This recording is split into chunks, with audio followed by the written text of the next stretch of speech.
अस्सलाम वालेकुम।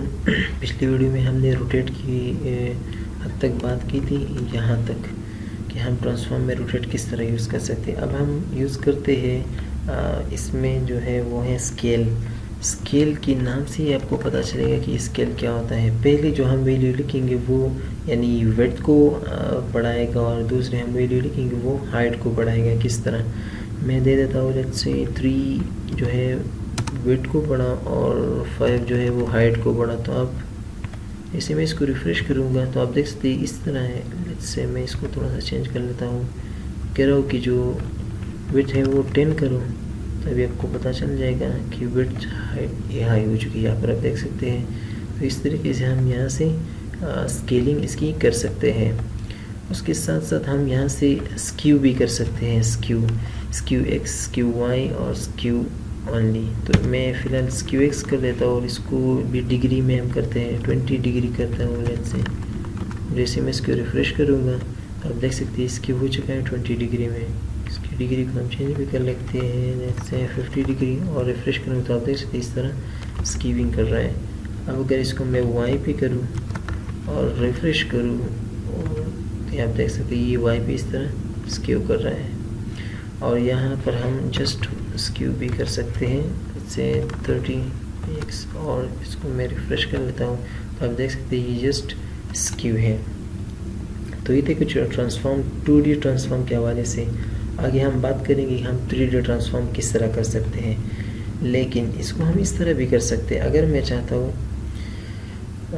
मैं चाह रहा हूँ कि इस ट्रांसफॉर्म को एज इट इज़ हम कॉपी करेंगे इसकी नीचे यहाँ पर मैं लिखूँगा, मैं कह रहा हूँ कि जब भी कोई भी ब्राउज़र ओल्ड हो जिस तरह मैंने बताया था, तो यहाँ पर मैं लिखूँगा डैश वेब और गिट, और ये फिर पेस्ट करूँगा। तो इसका यही कोड होता है, ये हम भी लिखेंगे और ये पर ये भी हम लिखेंगे, और उसके साथ साथ डैश MOZ डैश, और ये पेस्ट करूँगा।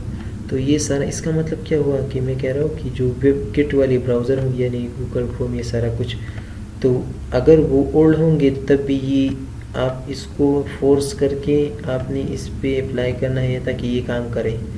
अगर मोज़िला पुराना होगा तो तब भी आप इसको इस पर अप्लाई करेंगे, और अगर लेटेस्ट हुआ तो ये तो काम करेगा ही करेगा। तो इसलिए हम ये वेबकिट और ये MOZ ये इस तरह यूज़ करते हैं। तो मैं अगर इस तरह लिखूँगा एक ही कोड होता है, लेकिन इसके साथ ये होता है और इसके साथ ये होता है, बाकी तो ये एक ही है। तो इसलिए ताकि हम उस ब्राउज़र को फोर्स करें अगर वो पुराना है, ताकि ये जो मैंने जो ये ट्रांसफॉर्म लिखा या जो भी कोड है उसको एग्जीक्यूट करें। अब इसको मैं कहता हूँ कि जैसे मैं चाह रहा हूँ कि इस पर जब भी मैं हावर करूँ इस D1 पर जब मैं माउस लेकर जाऊँ तो ये कुछ करे।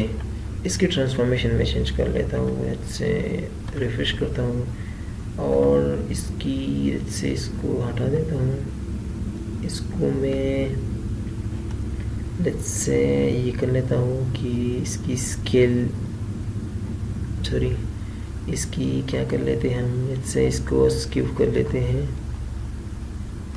इसको रोटेट कर लेते हैं, और वो भी से 20 डिग्री, और इसको मैं सारे को कॉपी कर लेता हूँ।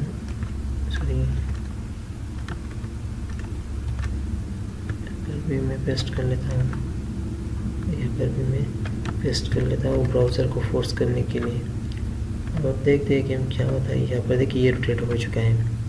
ओके, अब मैं चाहता हूँ जैसे ही मैं इस पर हावर करूँ तो इसका रोटेशन थोड़ा सा हो या कुछ और हो, इस तरह कुछ। तो हम क्या करेंगे, यहाँ पर हावर में आऊँगा, कह रहा हूँ कि जब हम उस पर माउस लेकर जाए तो ये भी ट्रांसफॉर्म हो। आप इस तरीके से भी लिख सकते हैं, ये सारा कुछ कॉपी करके भी कर सकते हैं। मैं इसको कॉपी करके भी इसमें चेंज कर लूँ। मैं चाह रहा हूँ कि ये जब इसको हम फिर 60 पर कर लेते हैं। मैं कह रहा हूँ कि जब भी इस पर हम माउस लेकर जाए तो ये रोटेट हो, लेकिन 60 डिग्री तक चला जाए। तो अब मैं जैसे इसको रिफ़्रेश करूँगा और अब देखिए जैसे मैं इस माउस पर ले, आप देख सकते हैं ये इस तरह कर रहा है।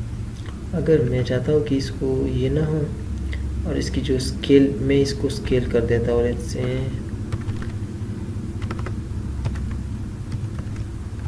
स्केल लेता हूँ कि ये 2 हो और ये जो हो 1 हो, और इसको मैं कॉपी कर लेता हूँ यहाँ से यहाँ तक और यहाँ से यहाँ तक।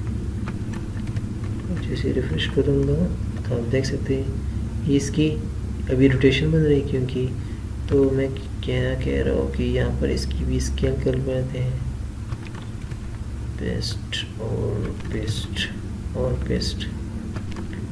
ओके, ये तो स्केल में, लेकिन मैं चाह रहा हूँ कि इसकी विड्थ थोड़ा ज़्यादा हो जब हम उस पर हवर करें, तो ये 5 बन जाएगा, ये भी 5 हो जाएगा और ये भी 5 हो जाएगा। ओके, और इसको मैं रिफ़्रेश कर लेता हूँ, तो आप जैसे मैं इस पर हवर करूँगा तो आप देख सकते हैं ये ट्रांसफॉर्म कर रहा है। तो इस तरीके से हम आगे एनिमेशन भी करेंगे। और ये थी तो कुछ 2D के हवाले से कि हम इसमें 2D ट्रांसफॉर्म किस तरह कर सकते हैं। मिलते हैं अगली वीडियो में।